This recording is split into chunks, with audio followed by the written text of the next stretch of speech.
Hello students, welcome to civil staff Himachal. My name is Rohit Midda. दोस्तों, आज के मेंस करंट अफेयर इशू में हम जिस टॉपिक के बारे में बात करने वाले हैं that is preserving democracy in India. ये जो आर्टिकल है ये द हिंदू में पब्लिश किया गया था, that is by the Dushyant Dave, the senior advocate in the Supreme Court of India.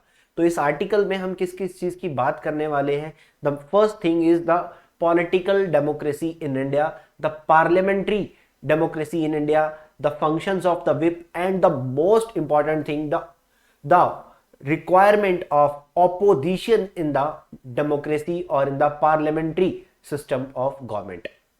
तो ये हमारे मेन टॉपिक रहेंगे, इनकी हम बात करेंगे इस टॉपिक में। तो लास्ट तक जरूर देखिएगा ताकि आप पूरा का पूरा समझ पाए। तो क्लास को स्टार्ट करने से पहले हम देख लेते हैं हमारा जो वीकली शेड्यूल रहता है यूट्यूब के ऊपर। दैट इज वो कुछ इस तरह से है कि रोज सुबह 10:15 बजे 10 एमसीक्यू रिवीजन का क्लास रहता है। उसके बाद मेंस करंट अफेयर इशू को डिस्कस किया जाता है 2:15 पे। उसके बाद 6:15 पे यहाँ पर करंट अफेयर्स की क्लास रहती है, डेली करंट अफेयर्स की। और उसके बाद 8 बजे यहाँ पर एचपी क्लर्क का एक लेक्चर होता है जिसमें एमसीक्यूज कराए जाते हैं। एंड आफ्टर दैट यहाँ पर सी सेट की एक क्लास होती है। तो ये हमारा वीकली शेड्यूल रहता है यूट्यूब के ऊपर, मंडे टू सैटरडे तक का। इन क्लासेस को आप देख सकते हैं। और इस क्लासेस को देखने के लिए अगर आपने अभी तक सिविल स्टाफ हिमाचल के यूट्यूब चैनल को सब्सक्राइब नहीं किया है तो यूट्यूब चैनल को सब्सक्राइब कर लीजिए और बेल आइकन दबाना नहीं भूलिएगा।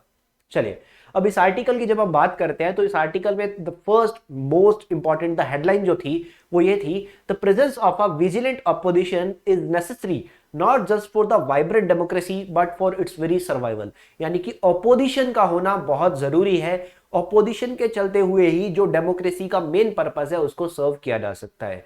और इसी के चलते हुए ही देश में जो सर्वाइवल है पार्लियामेंट्री सिस्टम का वो वर्क कर सकता है। तो यहां पर हम ऑपोजिशन की बात करेंगे, ऑपोजिशन के प्रॉस एंड कॉन्स की बात करेंगे, पार्लियामेंट्री डेमोक्रेसी की बात करेंगे कि इंडिया में किस तरह का बेसिकली सिस्टम है।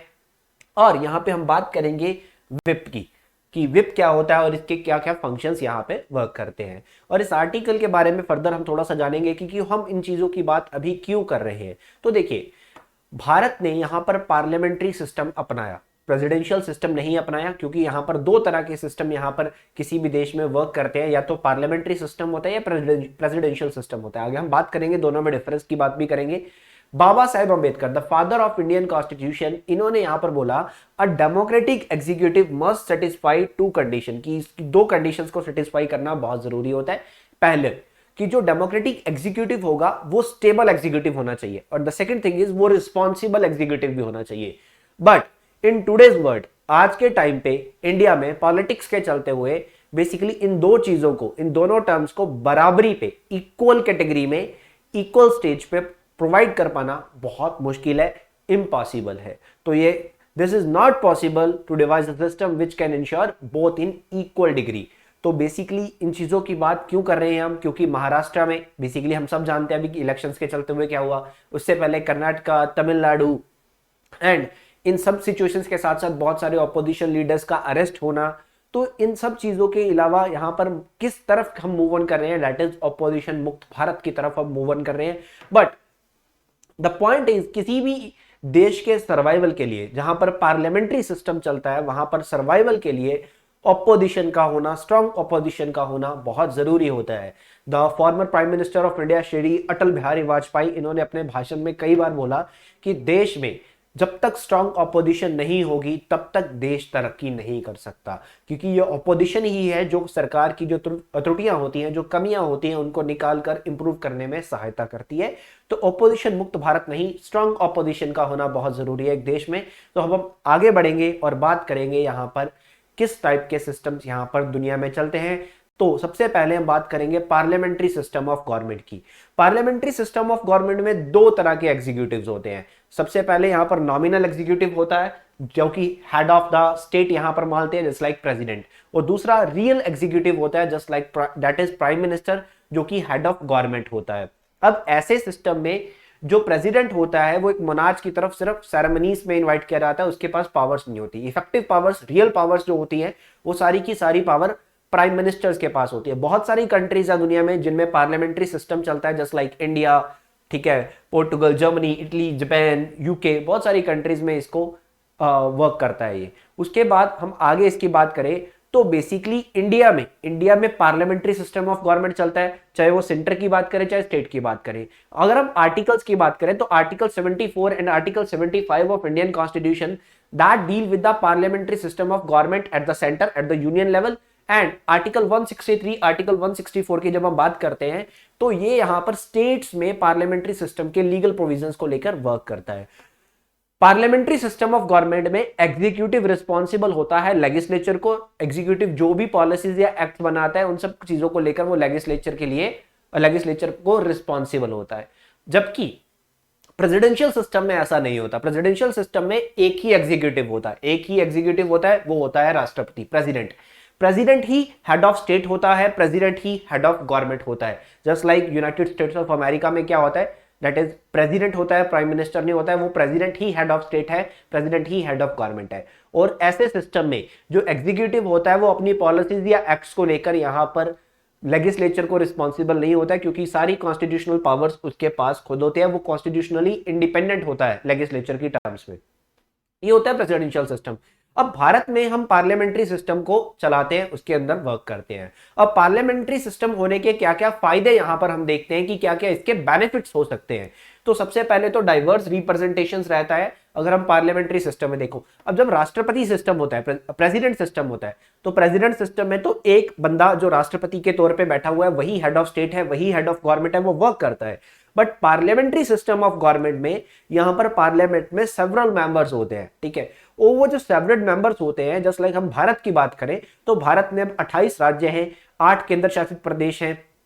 तो ये जो यूटीज है या फिर जो हमारे जो स्टेट्स है, अब इन स्टेट्स में जहां पे बेसिकली लेजिस्लेटिव असेंबलीज है, ठीक है, लोकसभा है, लोकसभा के जो मेंबर्स है ये यहाँ पर इलेक्ट होते हैं। देश के हर एक स्टेट में इलेक्शन होता है, हर एक स्टेट में एमपीज की सीट्स होती है, वहां से लोकसभा की सीट से ये इलेक्ट होके आते हैं। यानी कि पार्लियामेंट में भारत का हर एक कोना रिप्रेजेंट हो रहा है। और जो सरकार होती है, जो करंट लीडर होता है, वो अपना कैबिनेट क्रिएट करता है और वो अपने कैबिनेट में हर जोन के एक एक मिनिस्टर को यहां पर ऐड ऑन करने की कोशिश करता है, ताकि जो हर देश का हर एक कोना, चाहे वो नॉर्थ है, चाहे वो नॉर्थ ईस्ट है, चाहे वो साउथ है, चाहे वो ईस्ट है, चाहे वो वेस्ट है, हर एक कोने को रिप्रेजेंट किया जा सके, हर एक कोने की, हर एक स्टेट की बातों को यहां पर पार्लियामेंट में देश के सामने रखा जा सके।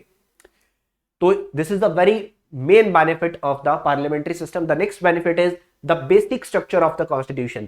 The parliamentary system is the basic structure of the constitution. Basically जो अगर हम पार्लियामेंट्री सिस्टम में, पार्लियामेंट में अगर ऑल्टरिंग करते हैं तो इससे हमें बहुत सारे लीगल हर्डल्स को फेस करना पड़ सकता है, क्योंकि हम बेसिक स्ट्रक्चर को फेस कर रहे हैं, बेसिक स्ट्रक्चर को अमेंड करने की कोशिश कर रहे हैं। क्लियर? आपको याद होगा केशवानंद भारती केस की judgement, that is 1973, the Supreme Court of India clearly tells the basic structure of the constitution can not be amended. ये चीज आपको हमेशा ध्यान में रखनी है। उसके बाद आगे हम बेनिफिट्स की बात करें तो ये अथॉरिटी टेररिज्म को प्रिवेंट करने का काम करता है। ऐसा नहीं है कि बेसिकली एक ही पर्सन के पास सारी अथॉरिटी यहां पे चलती रहेगी।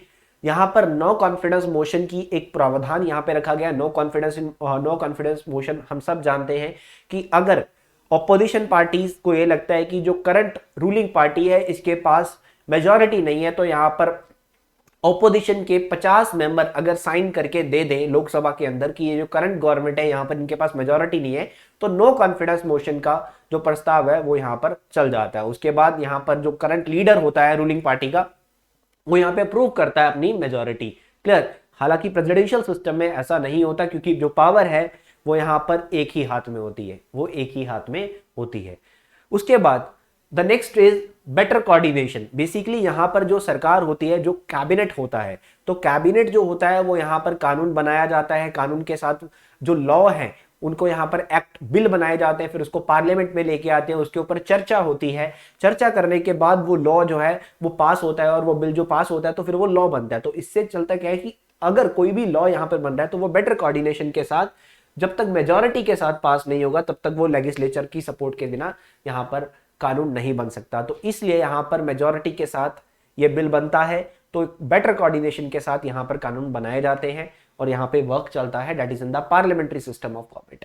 उसके बाद this is a mature system, क्योंकि ये बहुत पुरातन सिस्टम है और यहां पर नए आइडियाज डिफरेंट हर 5 साल बाद यहां पर मेंबर्स चुन के आते हैं, डिफरेंट मेंबर्स होते हैं, तो डिफरेंट मेंबर्स अपनी अपनी सोच समझ के आधार पर यहां पर जो सुझाव है वो देते हैं। उसके बाद डेली असेसमेंट। अब डेली असेसमेंट का जो फीचर है ये इंग्लैंड में चलता है, इंडिया में नहीं चलता है, बट इंडिया में बहुत सारे यहाँ पर पीरियोडिक जो असेसमेंट के फीचर हैं वो चलते हैं। यूके पार्लियामेंट में यहाँ पर डेली असेसमेंट का भी एक फीचर होता है, बट इंडियन पार्लियामेंट में हम पीरियोडिक असेसमेंट की बात करते हैं, ठीक है। जो पीरियोडिक असेसमेंट होती है क्वेश्चंस को लेके, रेजोल्यूशंस को लेके, नो कॉन्फिडेंस मोशंस है, एडजर्नमेंट मोशंस है, डिबेट्स है, जो भी किसी बिल्स पे यहाँ पे हो रही है, तो ये सारा कुछ यहाँ पे वर्क करता है, that is in the daily assessment. तो पीरियोडिक असेसमेंट यहाँ पे की जाती है। पीरियोडिक असेसमेंट के साथ साथ ये भी जज किया जाता है कि जो करंट बेसिकली यहाँ पर इलेक्शंस कंडक्ट करवाए जाते हैं और देखा जाता है कि कौन सी पार्टी को लोग फेवर कर रहे हैं क्योंकि उन्होंने किस लेवल पे वर्क किया। अब ये हमने बेनिफिट्स पढ़े थे पार्लियामेंट्री सिस्टम ऑफ गवर्नमेंट के। अब हम बात करने जा रहे हैं argument against the parliamentary system, यानी कि इसके बेसिकली क्यों इसके खिलाफ लोग जाते हैं, क्यों इसको अपोज किया जाता है। तो सबसे पहली चीज अनक्वालिफाइड लेजिस्लेटर्स। अनक्वालिफाइड लेजिस्लेटर्स की जब हम बात करते हैं, देखिए एमपीज का चुनाव यहाँ पर पॉलिटिकल लेवल पे होता है, लोकसभा का चुनाव पॉलिटिकल लेवल पे होता है, तो बहुत सारे जो पर्सन हैं डिफरेंट लेवल पे अपने लेवल पे खड़े हो जाते हैं और यहाँ पे चुनाव जीत के आते हैं। अब जो लीडर होता है पार्टी का, यानी कि लोकसभा का जो लीडर होता है, यानी कि जो प्राइम मिनिस्टर होता है, अब उसके ऊपर होता है कि वो बेसिकली यहां पर अपना कैबिनेट चूज करेगा। बट जब सरकार कोएलिशन की बनी हो, ठीक है, अब प्राइम मिनिस्टर जो है वो अपने लेवल पे अच्छे अच्छे लीडर्स चुनने की कोशिश करेगा जो उसके कैबिनेट में होंगे।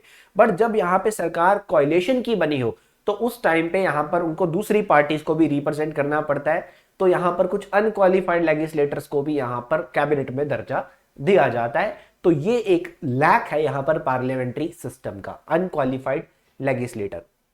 The second thing is the powerful executive. The powerful executive, अब जो रूलिंग पार्टी होती है उसकी जो पावर्स है, ठीक है, वो सारी पावर्स रूलिंग पार्टी के हाथ में होती है। तो जितने भी लॉज होते हैं जिनको बनाया जाता है, ड्राफ्ट किया जाता है, वो सब यहां पर पार्लियामेंट के द्वारा किया जाता है।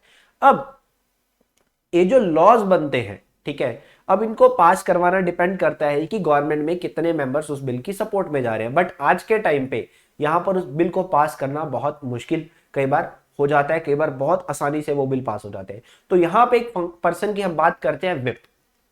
Now what is this whip?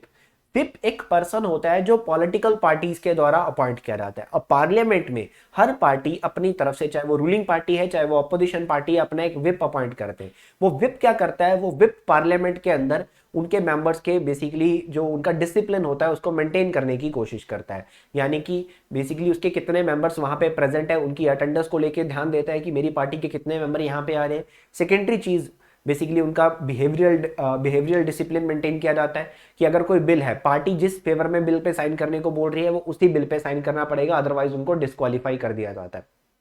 तो यहां पर जो पावरफुल एग्जीक्यूटिव है वो यहां पर क्या करता है कि रूलिंग पार्टी यहां पर व्हिप को इश्यू करके अपने मेंबर्स को ऑर्डर देते हैं कि तुम्हें इस बिल की पासेज पे साइन करना है, चाहे वो बिल में कुछ भी हो।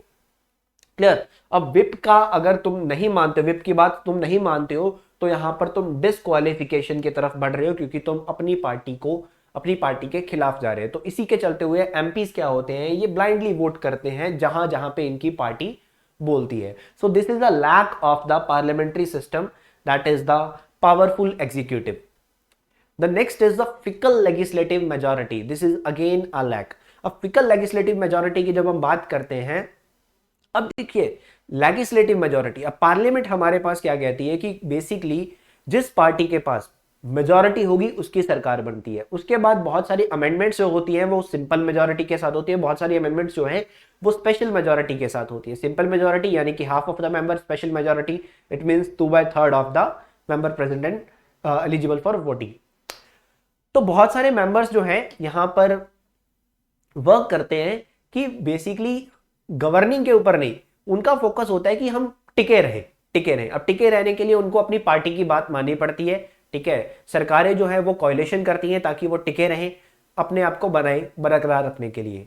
यहां पे हमारे पास 1985 में 52nd कॉन्स्टिट्यूशनल अमेंडमेंट होती है और यहां पर एंटी डिफेक्शन लॉ इंट्रोड्यूस किया जाता है। अब एंटी डिफेक्शन लॉ हम लेके आए थे कि ये जो एमपी एमएलए की होस्ट स्टडी होती है या जो एमपी एमएलए अपनी पार्टी छोड़कर चले जाते हैं उनके ऊपर लगाम लगाने के लिए, ताकि ऐसा ना हो और इंडिया का जो पार्लियामेंट्री सिस्टम है वो प्रॉपर वे में वर्क कर सके। बट यहां पर बार्गेनिंग जो है ठीक है, ये बहुत अच्छे लेवल पे चलती आ रही है, तो एमएलए जो है वो यहाँ पर रिजाइन करने के लिए आगे बढ़ते हैं।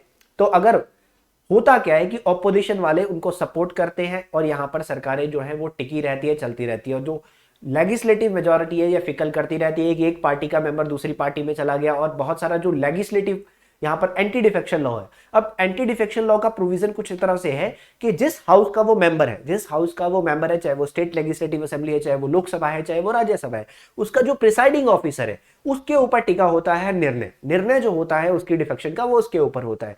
अब वो जो प्रिसाइडिंग ऑफिसर है वो चाहे तो कितना टाइम तक मर्जी उसको एक्सटेंड करता रहता है, और इंडिया में जनरली क्या होता है कि अगले इलेक्शंस आ जाते हैं, उसका पूरा टर्म जो है वो सर्व हो जाता है, बट उसको लेके डिसीजन नहीं हो पाता। ये एक मेन लैग यहां पे रहता है, that is the legislative majority को लेकर। अब पार्लियामेंट्री सिस्टम के फीचर्स की जब हम बात करते हैं तो secrecy, collective responsibility, we all know that the article 75 of Indian constitution clearly tells the council of ministers is collectively responsible to the Lok Sabha. Prime Minister as a center of power, a parliamentary opposition, that is the most important feature again, and the nominal and real head. ये कुछ features हमारे पास हैं that is of the parliamentary system of government के। अब parliament में strong opposition का होना बहुत जरूरी है, क्योंकि ऑपोजिशन जो है वो पार्लियामेंट्री डेमोक्रेसी में एक बहुत इंपॉर्टेंट रोल प्ले करती है।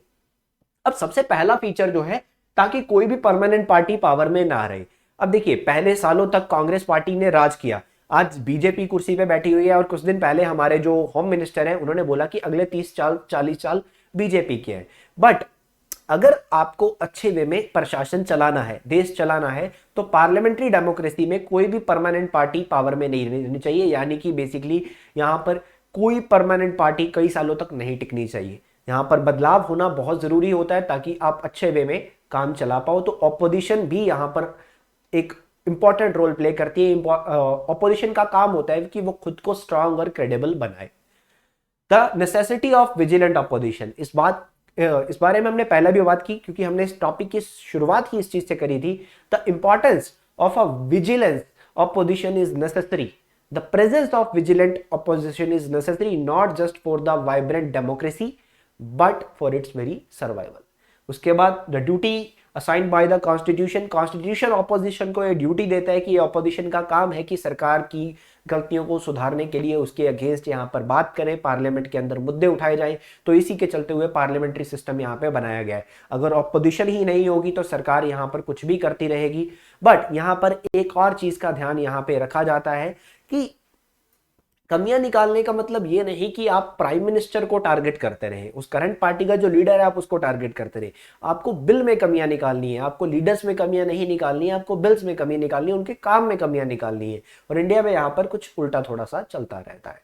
उसके बाद डल डेमोक्रेसी की हम बात करते हैं।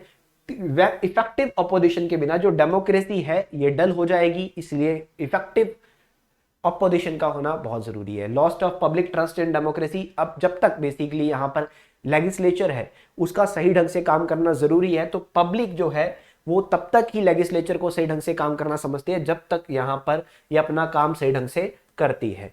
अब बेसिकली जब ये ऑपोजिशन यहाँ पे ना हो तो जो पार्लियामेंट है या जो करंट गवर्नमेंट होती है या अपना करंट एग्जीक्यूटिव अपना काम सही ढंग से नहीं कर पाते, यहाँ पर बहुत सारी कमियां देखने को मिलती हैं। तो करंट टाइम की सिचुएशन या पुराने टाइम की सिचुएशन की बात करें तो ऑपोजिशन का होना बहुत जरूरी है। अब नेक्स्ट हम बात यहां पे करने वाले हैं विप की। अब विप जैसे कि इनके बारे में मैंने आपको पहले ही बताया कि विप एक इस तरह की पॉलिटिकल ऑर्गेनाइजेशन के द्वारा अपॉइंट की एक मशीनरी होती है जो अपने हाउस में यहाँ पर अपने मेंबर्स के राइट्स को लेकर, मेंबर्स के डिसिप्लिन को लेकर वर्क करता है। तो उसका काम है प्रॉपर अपने मेंबर्स की डिसिप्लिन को देखना कि वो आया है, वो प्रेजेंस है, कौन कौन सा मेंबर प्रेजेंस है, वोट पे किसी बिल्स को लेकर उसके क्या व्यूज है, वो क्या बेसिकली पार्टी की डायरेक्शंस के ऊपर काम कर रहा है नहीं कर रहा। अदरवाइज यहाँ पे आती है थ्योरी ऑफ रिकॉल। अब थ्योरी ऑफ रिकॉल के चलते हुए यहाँ पर एंटी डिफेक्शन लॉ भी यहाँ पर वर्क करता है कि अगर वो पर्सन जो है वो यहाँ पर अपनी पार्टी के अगेंस्ट जाता है तो उस पर लगाया जाता है, उसको यहाँ पर रिजाइन करना पड़ता है, अपनी सीट से, क्योंकि वो अपनी पार्टी के खिलाफ जा रहा है, डिसलॉयलिटी हम इसको बोल देते हैं, या फिर उसको यहाँ पे फाइट करना पड़ता है immediate by election. But floor test यहाँ पे वर्क करता है और इसके चलते हुए रेजिग्नेशन नहीं हो पाता, ठीक है, और यहाँ पर इमीडिएट इलेक्शन भी नहीं हो जाते, ठीक है, अब विप यहाँ पर डायरेक्शंस देता है कि यहाँ पर विप की जो है वो वायलेशंस की जा रही हैं, और जो मेंबर है वो यहाँ पर डिसलॉयल्टी दिखा रहा है, जिसके टाइम पे ये मेंबर इलेक्ट हुआ अपनी पार्टी को दिखा रहा है। बट यहाँ पर एंटी डिफेक्शन लॉ की बात करें तो इसमें भी बहुत सारी कमियां निकल के आती हैं, और इसी के चलते हुए यहाँ पर वो पर्सन है वो कंटिन्यूसली वर्क करता रहता है, कोई भी एक्शन उसके ऊपर नहीं हो पाता है। तो ये कमियां यहाँ पर कुछ हैं, और इसके चलते हुए जुडिशरी का इंटरव्यून होना बहुत ज़रूरी है। तो बेसिकली जब तक जुडिशरी इन मैटर्स को रिव्यू नहीं करेगी, जो इलेक्शंस के केसेस चलते रहते हैं, जो सिचुएशंस चलती रहती है, जस्ट लाइक जो महाराष्ट्र में हुआ या जो बाकी एरियाज में हो रहा है, तो इन सब चीज़ों को देखने के लिए the most important thing is strong opposition. Opposition strong और क्रेडिबल होनी चाहिए, और ये ऑपोजिशन के ऊपर ही निर्भर करता है कि ऑपोजिशन खुद को क्रेडिबल और स्ट्रांग बनाएगी। ठीक है, ऑपोजिशन लोगों की पल्स को समझेगी, it must feel the pulse of the people, and अगर ये नहीं समझेगी तो ये यहां पर वैल्यूएबल नहीं रहेगी, क्योंकि ऑपोजिशन खुद को रिस्पेक्टेबल बनाएगी तो उसको आगे जाके रिस्पेक्ट मिलेगी। अगर वो रिस्पेक्टेबल नहीं बनाएगी तो वो रिस्पेक्ट की डिमांड यहां नहीं कर सकती। तो आज देश में एक सबसे बड़ी चुनौती है ये, दैट इज स्ट्रॉन्ग ऑपोजिशन, क्योंकि ऑपोजिशन जो है वो वीक होती जा रही है। ठीक है, ऑपोजिशन जो है ये कंस्ट्रक्टिव काम करनी चाहिए, ये नहीं कि हमेशा तुम बैठकर प्राइम मिनिस्टर को यहाँ पर कोसते रहो, क्योंकि प्राइम मिनिस्टर में कमियां नहीं, कमियां यहाँ पर कानून में हो सकती है, प्रशासन चलाने में हो सकती है, और उसी चीज के लिए स्ट्रॉन्ग ऑपोजिशन का होना बहुत जरूरी है। Prime minister is not conducive for democracy. Our constitutional goal was to establish a sovereign democratic republic, and the current government have a responsibility to ensure that India does not turn into a undemocratic republic. This is the duty of the government. This is the duty of the government. This is the duty of the judiciary also, कि जजेस जो हैं, जो situations चलती है उनको review करते रहे, और उन्हीं सिचुएशंस को देखते हुए यहाँ पर कॉन्स्टिट्यूशन के आधार पर अगर कुछ कानून बनाने की जरूरत पड़ती है, कुछ नियम बनाने की जरूरत पड़ती है, तो जुडिशरी भी इंटरवीन हो और यहाँ पर उन कानून बनाने की तरफ आगे बढ़े। एक बहुत महान यहाँ पर पॉलिटिशियन फ्रीडम फाइटर रहे हैं, तो उनके कुछ वर्ड्स थे, a government which does not like opposition and always want to be in power is not a patriotic but a traitor government.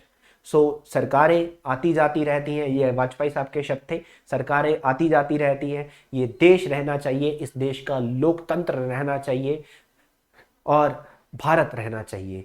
तो ये था टॉपिक जिसके अंदर हमने बात करी, preserving democracy in India, parliamentary system of government, parliamentary democracy and whip के बारे में पढ़ा, और स्ट्रॉन्ग ऑपोजिशन का होना बहुत जरूरी है for the survival of the country.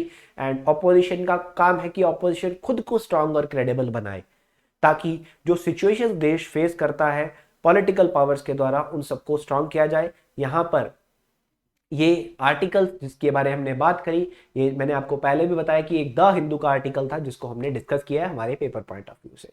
चलिए, तो ये था आज का क्लास। अगर आपको कोई भी डाउट रहता है तो आप कमेंट सेक्शन में पूछ सकते हैं, और हमारे कुछ फ्री और कुछ पेड इनिशिएटिव यहाँ पे चल रहे हैं, जिनका बेसिकली यहाँ पर दिया गया है। एचपी इकोनॉमिक सर्वे आप देख सकते हैं, basic knowledge about the HP GK, the previous year papers discussions, the current affairs magazine, the mains answer writings and the HP GK MCQ revision series, और कुछ पेड इनिशिएटिव्स भी हैं जिनको आप ज्वाइन कर सकते हैं। HPAS का ऑफलाइन या लाइव या रिकॉर्डेड बैच, क्लियर। उसके बाद यहाँ पर बेसिकली नैब तहसीलदार या अलाइड की बात हम करेंगे, JOIT का बैच, ठीक है। उसके बाद SI और HP क्लर्क का बैच, ये सारे बैचेस जो हैं ये स्टार्ट हो चुके हैं। इनको ज्वाइन करने के लिए नीचे डिस्क्रिप्शन में दिए गए नंबर पे आप कांटेक्ट कर सकते हैं। So it's all for the day, thank you so much.